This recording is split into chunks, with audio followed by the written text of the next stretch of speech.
Joining me now to discuss is former Europe, Africa, and Middle East editor at the Associated Press, dperry.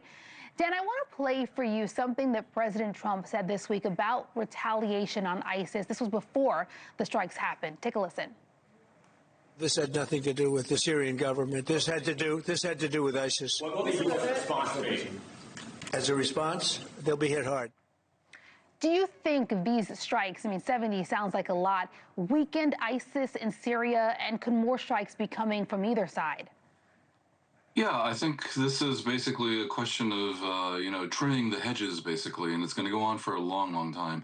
ISIS was relieved of its control over parts of the geography of Iraq and Syria, but they still remain a force to be reckoned with, and they have several thousand known fighters, especially in Syria.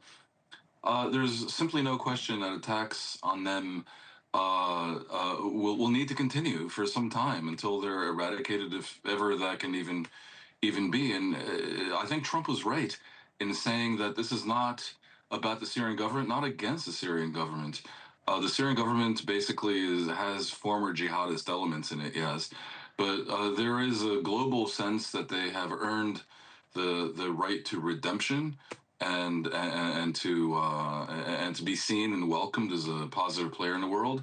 And to the extent that that is true, attacks on ISIS or the remnants of ISIS in Syria aid the Syrian government, because these elements want to destabilize Syria and want to, again, essentially reestablish a civil war in Syria and undermine any notion of a secular, moderate, pro-Western government. So at the end of the day, there's an alliance of interest between the Ashara government and the Trump administration in the West.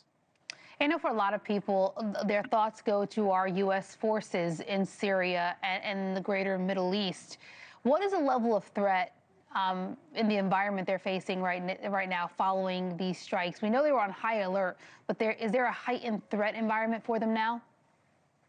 I would say not so much necessarily in the Middle East, but there is a sort of rearing of its head of Islamist terrorism potentially all over the world that receives a sort of turbocharging from the war in Gaza and the aftermath of that, and the tremendous agitation against Israel and against the West as well as a result of that.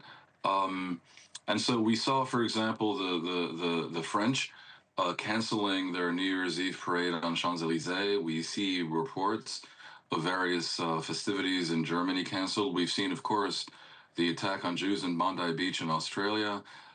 There is a sense that Islamic terrorism, Islamist terrorism, is somehow on the rise and is attempting to make itself heard and felt. And I think it's incumbent on the entire world, basically, the entire Western world and all good faith players on the planet, essentially, to beat it down. Yeah. Certainly, as we head into the holidays, it's something that we think about. Christmas around the corner, New Year's, a lot of countries having to plan for the reality of the environment we're currently living in.